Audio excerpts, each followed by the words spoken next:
पड़ोसी विधायक हैं शामली से, प्रसन्न चौधरी, गठबंधन के विधायक हैं, उनसे मैं बातचीत कर रहा था कि अजान और हनुमान चालीसा का मुद्दा है। तो वो कह रहे थे कि उनसे जब बातचीत हुई मेरी कि शिव डाक कावड़ जो आती है मोटरसाइकिल पर, साइलेंसर खुले होते हैं, ये कहाँ से परमिशन लेके आते हैं? केवल नमाज की परमिशन के लिए ये भाजपा वाले करते हैं सब खेल, धार्मिक भावनाओं को भड़काते हैं लोगों को। तो फिर वही सवाल, भावना होगी तो ताजमहल का नाम बदला जाएगा? जो आवश्यक होगा सब करेंगे। दोस्तों नमस्कार, मैं हूं रोहित शर्मा। आप देखना शुरू कर चुके हैं हिंदुस्तान 9। उत्तर प्रदेश में है और थाना भवन में अभी हम हैं। सुरेश राणा जी हमारे साथ हैं, गन्ना मंत्री रहे हैं, सरकार में बहुत बड़ा नाम और पहचान बनाई और अब की बार चुनाव यहाँ से हार गए हैं। इनसे हम बातचीत करने के लिए आज आए हैं, जानेंगे जो आजकल के जो मुद्दे हैं उन पे बातचीत करेंगे और चुनाव का हार का क्या कारण रहा वो सब भी जानेंगे, जो आप सब लोग जानना चाहते हैं। कुछ सवाल आपके हैं वो भी हम इनसे पूछेंगे। मंत्री जी, आपका स्वागत है हिंदुस्तान 9 पर एक बार फिर से। बहुत धन्यवाद। सबसे पहले तो मैं चुनाव की ही बात कर लेता हूँ। चुनाव के बाद आज पहली बार मैं आपसे कैमरा के सामने मिल रहा हूँ। क्या रहा, कहाँ पर गलतियाँ रहीं कि चुनाव हार गए? नहीं, भारतीय जनता पार्टी के कार्यकर्ता लगातार कोई चुनाव जीतने या चुनाव हारने के लिए हमारा राजनीतिक उद्देश्य नहीं रहता। भारतीय जनता पार्टी का कार्यकर्ता एमएलए बनने के लिए, एमपी बनने के लिए या मंत्री बनने के लिए काम नहीं करता। भारतीय जनता पार्टी का कार्यकर्ता देश बनाने के लिए काम करता है, प्रदेश बनाने के लिए काम करता है। और मैं समझता हूँ आदरणीय मोदी जी के नेतृत्व में और आदरणीय योगी जी के नेतृत्व में जिस तरह से देश में, प्रदेश में काम हुआ है वो ऐतिहासिक है। और जहाँ बैठे हो इस क्षेत्र में भी यदि आप देखोगे तो पिछले 70 साल में जितना काम हुआ होगा उससे ज़्यादा काम पिछले 5 वर्षों में आदरणीय मोदी जी, आदरणीय योगी जी के नेतृत्व में इस क्षेत्र में हुआ है, ज़िले में हुआ है, इस प्रदेश में हुआ है। तो तमाम चीज़ें हैं वो चलती रहती है। हमारे लिए इन चीज़ों का बहुत महत्व नहीं है, हमारे लिए विचारों का महत्व है। और विचार एक ही है कि पूरी दुनिया में भारत माता की जय घोष हो, पूरी दुनिया में भारत माता का झंडा फहराए। और वो काम आदरणीय मोदी जी ने बखूबी किया है और आज पूरी दुनिया में भारत माता की जय जयकार हो रही है। कहीं ना कहीं आपको लगता नहीं है कि जिस भारतीय जनता पार्टी ने आपको इतना बड़ा नाम दिया, मंत्री बने, सब कुछ हुआ, उसी वजह से आपको चुनाव में हार मिल गई हो? मुसलमान जो वोटर था, जाट वोटर था, अब की बार चुनाव जो लड़ रहे थे कहीं ना कहीं ऐसे लड़ रहे थे कि भैया भाजपा को हराना है। कोई जीते नहीं जीते वो अलग बात है, लेकिन हाँ भाजपा को हराना है। उसके बाद गन्ना मंत्री आप रहे, गन्ने का भुगतान समय पर नहीं हो पाया। अलग अलग मंशा रहती है सबकी। और मंशा ये है कि बहुत सारे लोग ऐसे हैं जिन्होंने मिशन बनाया था कि किसी भी तरह मोदी जी को रोकना है। और आपने देखा होगा कि 2019 के चुनाव में लगातार बड़े से बड़े गठबंधन किए और एक मिशन बनाया कि मोदी जी को रोकना है। लेकिन मैं आभारी हूँ उत्तर प्रदेश के तमाम हमारे साथियों का, उत्तर प्रदेश की माननीय जनता का, इस देश की माननीय जनता का, कि जिस तरह से लोगों ने मिशन बनाया था कि किसी भी तरह मोदी जी को रोकना है, लेकिन लोगों ने कहा कि नहीं, मोदी जी को लाना है। और मोदी जी पहले से भी बड़े बहुमत के साथ देश के प्रधानमंत्री बने। फिर आया मिशन चला 2022 में कि कुछ भी करो योगी जी को रोकना है। और बहुत ताकत लोगों ने लगाई कि किस तरह से योगी जी को रोकना है। गठबंधन किए, बड़े बड़े गठबंधन किए, बड़े बड़े दावे किए, बहुत माहौल ख़राब करने की भी कोशिश की, तमाम प्रकार की भ्रांतियां फैलाने का प्रयास किया, तमाम प्रकार के वैमनस्य फैलाने का काम किया, लोगों को बांटने का कुत्सित प्रयास करने का काम किया। लेकिन उत्तर प्रदेश की माननीय जनता ने सोचा कि नहीं, आदरणीय मोदी जी, आदरणीय योगी जी के नेतृत्व में जिस तरह से विकास हुआ है वो विकास और गति के साथ आगे तभी चलेगा जब फिर से योगी सरकार उत्तर प्रदेश में बनेगी। और फिर से उत्तर प्रदेश में योगी सरकार बनी है। हाँ, जो बड़ा बड़ा दावा कर रहे थे, बड़ी बड़ी बातें कर रहे थे कि पश्चिम उत्तर प्रदेश में ऐसा हो जाएगा, वैसा हो जाएगा, वो कुछ सीटों तक सीमित होकर के रह गए हैं। और आदरणीय योगी जी के नेतृत्व में पहले से भी शानदार तरीके से, गति के साथ अब ये सरकार बहुत तेज़ी से अपना काम कर रही है। आपने बताया एक मिशन चला, मोदी जी को कैसे रोकना है, योगी जी को कैसे रोकना है। मेरे को तो लगता है थाना भवन में भी मिशन चल रहा था, सुरेश राणा को कैसे रोकना है। पश्चिम उत्तर प्रदेश के कुछ बड़े भाजपा के नेता ही नहीं चाहते थे। हमारे कुछ सोर्स हैं, नाम ना बताने की सिचुएशन में वो बताते हैं कि कुछ भाजपा के नेता ही थे जो नहीं चाहते थे कि सुरेश राणा अब की बार चुनाव जीते तो शायद योगी जी के करीबी होने का आपको नुकसान हो गया कि भैया अब की गन्ना मंत्री हैं, फिर बड़े मंत्री बन जाएंगे, तो यहाँ पे किसी और की चलनी नहीं है। नहीं, भारतीय जनता पार्टी के किसी भी कार्यकर्ता के अंदर, भारतीय जनता पार्टी राष्ट्रवादी पार्टी है, राष्ट्रीय विचारों के साथ हम लोग चलते हैं। और भारतीय जनता पार्टी में परिवारवाद नहीं है, लेकिन परिवार भाव है। यहाँ भारतीय जनता पार्टी के सारे कार्यकर्ता जातिवाद से ऊपर उठ करके परिवार की तरह से काम करते हैं। और मैं कह सकता हूं कि पूरे प्रदेश में भारतीय जनता पार्टी के कार्यकर्ताओं का परिश्रम, परिवार भाव और आदरणीय मोदी जी, आदरणीय योगी जी का नेतृत्व, उसी का परिणाम है कि पुनः सारे रिकॉर्ड तोड़ते हुए भारतीय जनता पार्टी की सरकार उत्तर प्रदेश में बनी है। और जहाँ तक आपने कहा कि मिशन रहता है, तो मिशन इसलिए भी रहता है कि जब आप अपनी बात मजबूती के साथ कहते हो, आप विकास को फोकस करने का काम करते हो, आप गुंडागर्दी के खिलाफ लड़ाई लड़ते हो, आप लोगों को जो उनकी कुत्सित मानसिकता है छेड़खानी करने की, वो अवसर उन्हें पैदा करने नहीं देते, वो आतंकवाद का विरोध आप लोग करते हो। बहुत सारे लोग ऐसे हैं जिन्हें लगता है कि हाँ, हो सकता है कि ये लोग कहीं ना कहीं रास्ते में बाधा पैदा करते हैं। तो इस प्रकार के मिशन चलते रहते हैं, लेकिन इस प्रकार के मिशन से हम लोगों पर कोई फ़र्क पड़ने वाला नहीं है। और जो पहले मिशन था वो आज भी मिशन है कि किसी को भी गुंडागर्दी की छूट ना प्रदेश में है, ना इस क्षेत्र में है, ना कैराना में है, ना शामली में है, ना थाना भवन में है, ना पश्चिम में है। वरना एक ज़माना था, यदि हम याद करते हैं कि 2012-13 में हम लोगों ने देखा और किस तरह से झूठे मुकदमों में हम लोगों को जेल रखा गया। यहाँ से लेकर के बांदा तक की तमाम दूरियां तय कराई गई, बांदा जेल में लंबे समय तक रखा गया, और केवल इसलिए कि हम बहन बेटियों के सम्मान की आवाज़ उठाते थे, केवल इसलिए कि तमाम प्रकार के जो भारतीय जनता पार्टी की प्राथमिकता रही है, बहनों के सम्मान की, माताओं के सम्मान की, उन विषयों को हम लोग फोकस करते थे। लेकिन तब भी भारतीय जनता पार्टी के कार्यकर्ता नहीं झुके, और अब तो मोदी जी और योगी जी की सरकार है, इन तमाम चीज़ों की आवश्यकता ही नहीं रही। अब किसी की हिम्मत नहीं है, चूँकि कानून व्यवस्था उत्तर प्रदेश की शानदार है, और उत्तर प्रदेश की कानून व्यवस्था आज देश के लिए रोल मॉडल बनी है। और आप देख सकते हैं किस तरह से अपराधियों के अंदर एक क्षोभ का माहौल बना है, और आम व्यक्ति किस तरह से एक स्वच्छंद माहौल में आज उत्तर प्रदेश में रह रहा है। बहुत रिपोर्टिंग आपने कैराना की है। आपने कैराना में, राहुल, देखा होगा कि किस तरह कैराना का माहौल था, कैसे कैसे वहाँ 2 करोड़ की जो दुकान थी समाजवादी पार्टी सरकार के कुशासन काल में, उस दुकान की कीमत 10 लाख रुपया होगी थी, 20 लाख रुपया होगी थी। छोड़ करके लोग गए, प्लान किया, हत्याएं हुई, व्यापारियों की हत्याएं हुई, रंगदारी मांगी गई, गुंडा टैक्स हुआ, कार्बाइन की तड़तड़ाहट दिन में सुनती थी, दिन में सन्नाटा रहता था, दिन में भी कर्फ्यू सा रहता था, लोग सड़कों से गुजरते हुए डरते थे। आज वही कैराना है। आज कैराना में बाईपास बन रहा है, कैराना में 4 लेन बन रहा है, मल्टीनेशनल कंपनियां आ रही हैं, मल्टीनेशनल कंपनियों के तमाम आउटडोर वहाँ आ रहे हैं, और लोगों में जिस प्रकार वो फिर जो लोग प्लान करके भी चले गए थे, वो भी योगी सरकार से प्रभावित होकर के, योगी जी की कानून व्यवस्था से प्रभावित होकर के पुनः वापस आए हैं। और आपने देखा होगा जो कैराना का इंडस्ट्रियल एरिया है, कंडेला जो क्षेत्र है, उस कंडेला में 1000 करोड़ रुपये से ज़्यादा का तो एक्सपोर्ट कर रहा है वो। और वो नए नए विज़न के साथ, युवा, वहाँ का युवा उद्योगपति नए नए विज़न के साथ। और जब आदरणीय योगी जी या शामली में आए थे, तो यहाँ के उद्योगपतियों ने सबसे पहले एक बात के लिए सम्मान किया था कि जिस तरह से हमें सुरक्षा मिली है, एक भय रहता था कब चिट्ठी आ जाए, कब फ़ोन आ जाए, कब किसका मैसेज आ जाए, कब जेल से फ़ोन आ जाए, वो सारे भय को दूर करते हुए आदरणीय योगी जी ने जिस तरह से एक वातावरण बनाया है, उसके लिए पूरे पश्चिम के व्यापारी, पूरे प्रदेश के व्यापारी धन्यवाद आदरणीय मोदी जी का, आदरणीय योगी जी का करते हैं। और हम लोग भी हम मोदी जी, योगी जी के, भारतीय जनता पार्टी के सिपाही हैं, उसी मिशन पर आगे बढ़ते हैं। लोग तो आरोप लगाते हैं, विपक्ष भी आरोप लगाता है कि वातावरण तो मुसलमानों के खिलाफ बना दिया है, केवल एक पक्ष पे कार्रवाई होती है, बुलडोजर चलता है वो भी उन पर चलता है, कार्रवाई सिर्फ और सिर्फ मुसलमानों के खिलाफ की जाती है, माहौल ऐसा बनाया जा रहा है। ज्ञानवापी मस्जिद का सर्वे हो रहा है, फिर इधर से संगीत सोम, थोड़ी ही दूर यहाँ से आप चलें तो वो कह रहे हैं कि पहले बाबरी था, अब मथुरा की बारी है।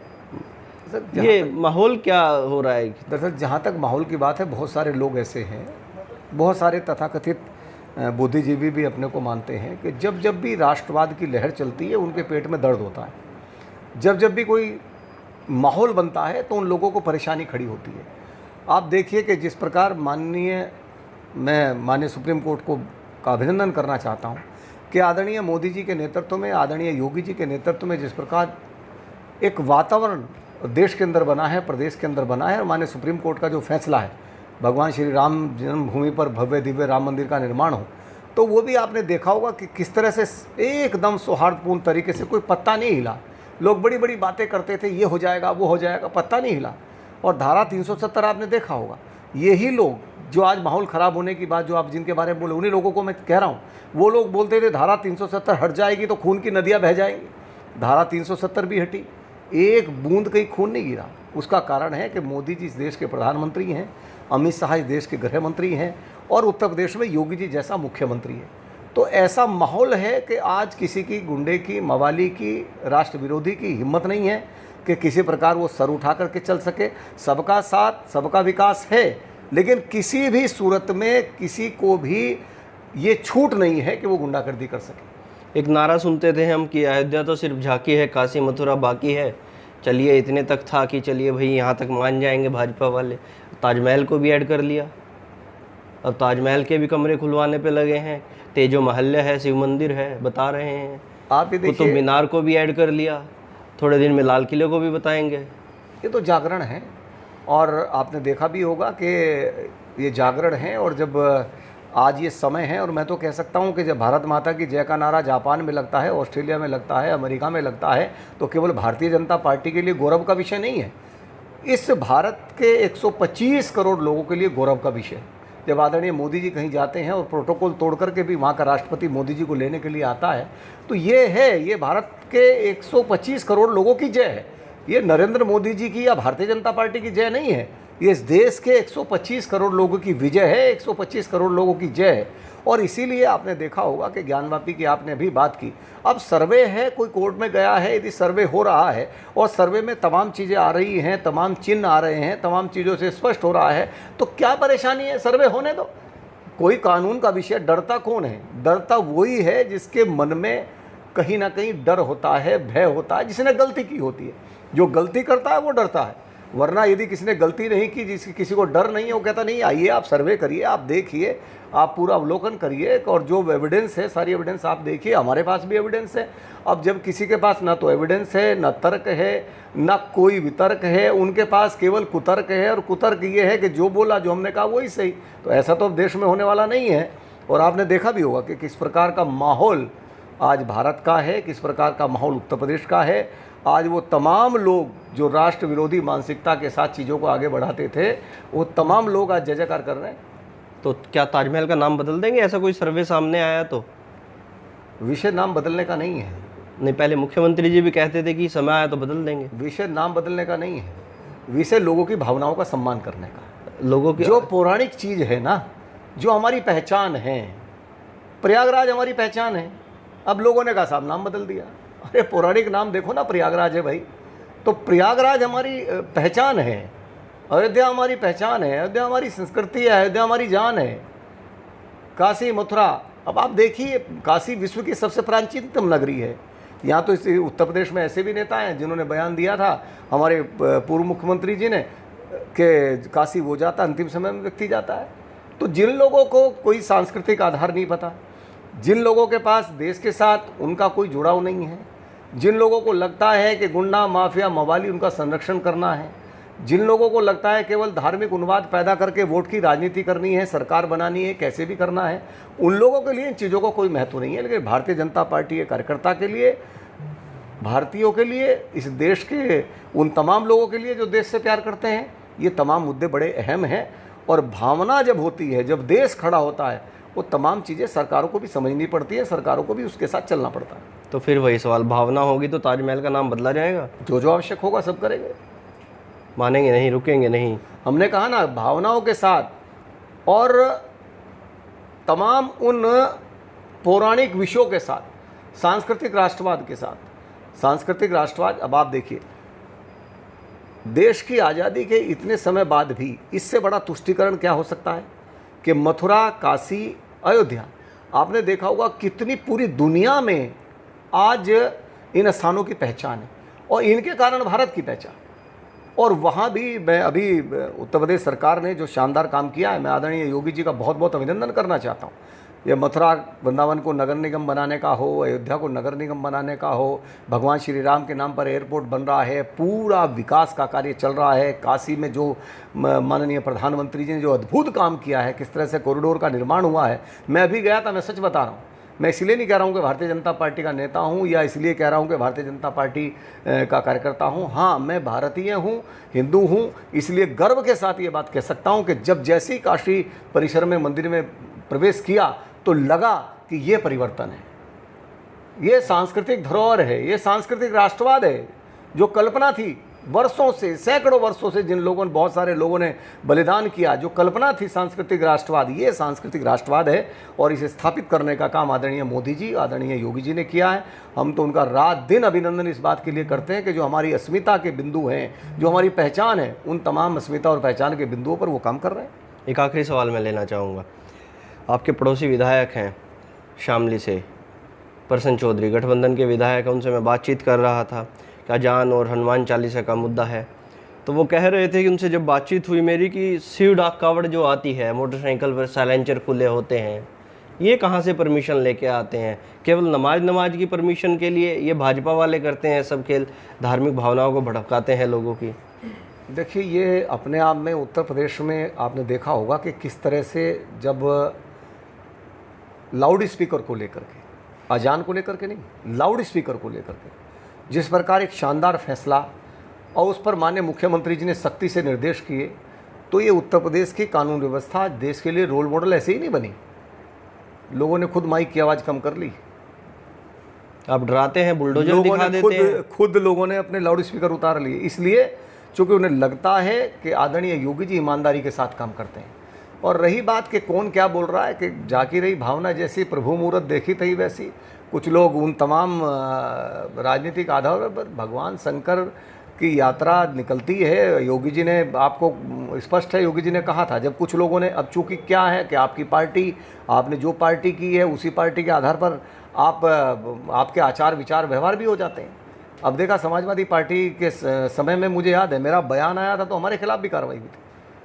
उस समय कहा कि साहब ये यात्रा नहीं निकलेगी, कावड़ यात्रा नहीं निकल सकती, ये यात्रा नहीं। अरे भाई, कावड़ यात्रा नहीं निकलेगी तो कौन यात्रा निकलेगी?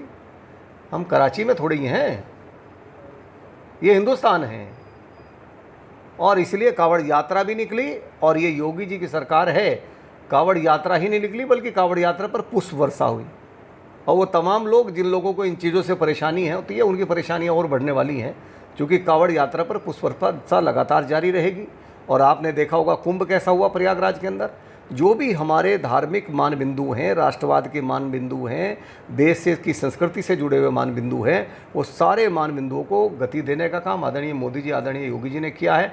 और हमारा विकास के साथ हम लोग चलते हैं। मैंने पहले भी कहा कि पूरे पश्चिम उत्तर प्रदेश में लगातार आप लोगों ने चुनाव में भी, चुनाव से पहले भी आप लोगों ने लगातार कवरेज की है।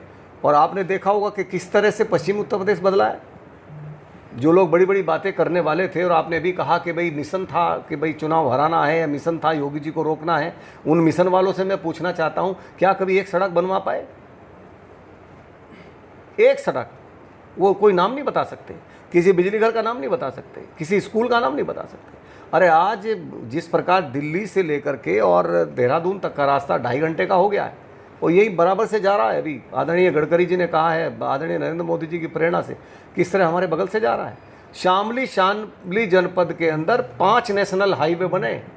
आज पूरी शामली के चारों तरफ से रिंग रोड बन रहा है। आज पूरे शामली के अंदर चाहे अंबाला से सीधी कनेक्टिविटी हो रही है, चाहे देहरादून से सीधी कनेक्टिविटी है, दिल्ली से सीधी कनेक्टिविटी है, और पूरी रेलवे की कनेक्टिविटी तमाम इलेक्ट्रीफाइड हो गई है। और ये जो विकास की गंगा बही है, ये आदरणीय मोदी जी, आदरणीय योगी जी के नेतृत्व में बही है। और कुछ लोग हैं जिन्हें लगता है कि उनके लिए विकास महत्वपूर्ण नहीं है, उनके लिए विकास का एक एजेंडा महत्वपूर्ण नहीं है, उनके लिए आतंकवाद का समर्थन करना महत्वपूर्ण है, उनके लिए आतंकवादियों का समर्थन करना महत्वपूर्ण है, उनके लिए लोगों का पलायन कराना महत्वपूर्ण है, लोगों को डराना महत्वपूर्ण है, रंगदारी महत्वपूर्ण है, बहनों के साथ छेड़छाड़ करना महत्वपूर्ण है। उनके लिए वो महत्वपूर्ण है। हमारे लिए विकास महत्वपूर्ण है, बहनों का सम्मान महत्वपूर्ण है, सुरक्षा शांति व्यवस्था स्थापित करते रहना महत्वपूर्ण है। और इसीलिए उन लोगों के पेट में कभी कभी दर्द होता रहता है, लेकिन वो अवसर अब मोदी जी, योगी जी के रहते हुए इन लोगों को मिलने वाला नहीं है। आपने देखा, कुछ लोगों ने बयान दिया मोदी योगी नहीं रहेंगे तो क्या होगा। बयान आया था ना कि मोदी योगी सदा थोड़ी रहने वाले। तो उन्हें मालूम नहीं है कि मोदी योगी परमानेंट हैं, और ऐसे लोगों की दाल उत्तर प्रदेश में गलने वाली नहीं है। इसलिए देखा होगा कि जैसे योगी जी की सरकार आई, तो अगले दिन से जो भी सलेंसर थोड़े बहुत छेद किए थे ना, वो अगले दिन सब ने जाके दुकानों पे वेल्ड करा लिए। हमने देखा है ना मंजर, लंबे लंबे बाल रख करके और साइलेंसर अलग से लगा करके, और जहाँ स्कूल के बाहर, कॉलेजों के बाहर खड़े होते थे गुंडे, माफिया, मवाली लोगों ने, बहनों ने स्कूल जाना बंद कर दिया था। अखिलेश सरकार ने, बहनों ने कहा था डर लगता है स्कूल जाएंगे, कॉलेज जाएंगे तो डर लगता है, हर चौराहे पर कोई ना कोई मवाली खड़ा है, रोज़ दंगे होते थे। जरा सी बात होती थी तो दंगा हो जाता था, दंगाइयों को जहाज में बैठा करके लखनऊ ले जाया जाता था, बिरयानी खिलाई जाती थी, पूरा सहारनपुर जला दिया, पूरा मुजफ्फरनगर में को तबाह कर दिया। समाजवादी पार्टी सरकार ने जो पीड़ा, जो दंश दिया है, वो सदियों तक लोग भूलने वाले नहीं हैं। और इसलिए अब योगी सरकार है, अब किसी दंगाई की हिम्मत नहीं है। वो जहाज में बैठना तो छोड़ दो, सरकारी विमान में यात्रा करते थे, बिरयानी खाते थे तो छोड़ दो, अब उनकी हिम्मत नहीं है कि वो गर्दन उठा करके ऊपर बात कर लें। अब राजनीतिक भविष्य कैसे देख रहे हैं आप? देखिएगा, चुनाव हार गए हैं, अब एक तरह से खाली हो गए हैं। आपके पास एक मंत्रालय था भारी भरकम, पश्चिम उत्तर प्रदेश की नज़रें आप पर टिकी रहती थी गन्ने के पेमेंट को लेकर। अब आगे का क्या देख रहे हैं? कुछ लोगों का मानना है कि 2024 की तैयारियों में सुरेश राणा जुट गए हैं। अब 12:30 बजे हैं और आप सुबह से यहाँ हो, और आपने आते ही क्या डायलॉग बोला था वो दोहराओ। हाँ, मैंने देखा बहुत सारे लोग आपके पास, भीड़ इकट्ठी हो रखी है, इतने जीते हुए लोगों के पास भी नहीं होती। आपने जो कहा मैं उसी बात को दोहरा रहा हूँ। खाली भारतीय जनता पार्टी का कार्यकर्ता नहीं हो सकता, लगातार जनसेवा करना हमारा उद्देश्य है। इसलिए सुबह से लेकर शाम तक हजारों लोगों से मिलते हैं, जो यथासंभव है उनका सहयोग करते हैं, समस्याओं का समाधान करते हैं। यही मोदी जी का मिशन है, यही योगी जी का मिशन है। लोक कल्याण के जो कार्यक्रम है जन जन तक पहुँचें, और भारतीय जनता पार्टी के समर्पित कार्यकर्ता सदैव जो भी भूमिका पार्टी तय करती है, संगठन तय करता है, उस भूमिका में हमारे लिए हमारा कोई विधायक बनना, सांसद बनना या मंत्री बनना ये उद्देश्य नहीं था जीवन का। जीवन का उद्देश्य ही भारत माता दुनिया में सर्वोपरि स्थान पर पहुँचे। परम वैभव भवन ने तुम्हें तत्सुराष्ट्रम, ये राष्ट्र परम वैभव पर जाए, और वो सपना आदरणीय मोदी जी के नेतृत्व में देश में पूरा हो रहा है। इसलिए हर एक वो कार्यकर्ता जिसने समर्पित भाव से काम किया है, या वो पीढ़ी जो इस भाव को सोचते सोचते चली गई, वो तमाम पीढ़ी के, चाहे वर्तमान पीढ़ी हो चाहे पूर्व पीढ़ी हो, उन सारी पीढ़ियों के सपनों को पूरा करने का काम आदरणीय मोदी जी ने किया है, आदरणीय योगी जी ने किया है, और हम लोग उसी मिशन के साथ आगे बढ़ते रहेंगे। मेरा सवाल घुमा दिया आपने। 2024 की क्या तैयारियां हैं? कुछ लोगों का मानना है आप 2024 की तैयारियों में जुट गए हैं, सांसद इलेक्शन लड़ना चाहते हैं अब 24 में, उसकी तैयारी आपका? नहीं, इलेक्शन लड़ना एक अलग बात है। भारतीय जनता पार्टी का हर कार्यकर्ता 24 की तैयारी में, और उसका कारण है कि भारतीय जनता पार्टी का हर कार्यकर्ता चाहता है कि जिस तरह, जिस गति के साथ देश आगे बढ़ रहा है, उसी गति के साथ देश आगे बढ़ता रहे। जिस गति के साथ भारत का डंका आज पूरी दुनिया में बज रहा है, उस गति के साथ भारत का डंका पूरी दुनिया में वैसे ही बजता रहे। और वो संभव है तो केवल और केवल आदरणीय मोदी जी के नेतृत्व में संभव है। इसलिए मोदी जी को प्रधानमंत्री बनाने का मिशन केवल इसलिए नहीं है कि भाजपा की सरकार आ जाएगी, या मोदी जी को प्रधानमंत्री बनाने के लिए भारतीय जनता पार्टी का कार्यकर्ता रात दिन इसलिए मेहनत नहीं करता कि मोदी जी प्रधानमंत्री हो जाएंगे। वो इसलिए मेहनत करता है कि जो एजेंडा है, जो चित्र है, जो मन है, कि चाहे विकास हो, सबका साथ सबका विकास हो, या राष्ट्रवाद का एजेंडा हो, या पूरी दुनिया में भारत माता की जय जयकार हो, वो तभी संभव है जो लगातार देश के प्रधानमंत्री आदरणीय मोदी जी का बनना इसलिए बहुत ज़रूरी है। और इसी एजेंडे को लेकर के भाजपा का कार्यकर्ता काम करता है। मैं भी छोटा सा कार्यकर्ता हूँ, उसी मिशन में लगा रहता हूँ। चलिए सुरेश राणा जी, धन्यवाद, आपने हमें अपना समय दिया। और किसी दिन फिर किसी मुद्दे पर बातचीत करेंगे। लोगों के बहुत सारे सवाल होते हैं, आज आपका भी टाइम इतना नहीं है, आपको भी जाना है, फिर किसी दिन बातचीत करेंगे। आप सभी के वो तमाम सवाल हमने लिए जो आप जानना चाहते थे, बात कर रहे हैं लोग। ग्राउंड पर हम जाते हैं तो लोग अलग अलग तरह की बातें करते हैं, क्या रहा, किन वजह से चुनाव में हार गए। हालांकि सुरेश राणा जी बड़े चतुर नेता हैं, घुमा देते हैं बात को, पूछते कुछ हैं, बताते कुछ हैं, ले जाते कहीं और हैं, पूरा जवाब दे नहीं पाते जितना देना चाहिए, एक पत्रकार को घुमा देते हैं। अब तक के लिए इतना ही। मैं हूँ रोहित शर्मा, आप देख रहे हैं हिंदुस्तान 9। जय हिंद।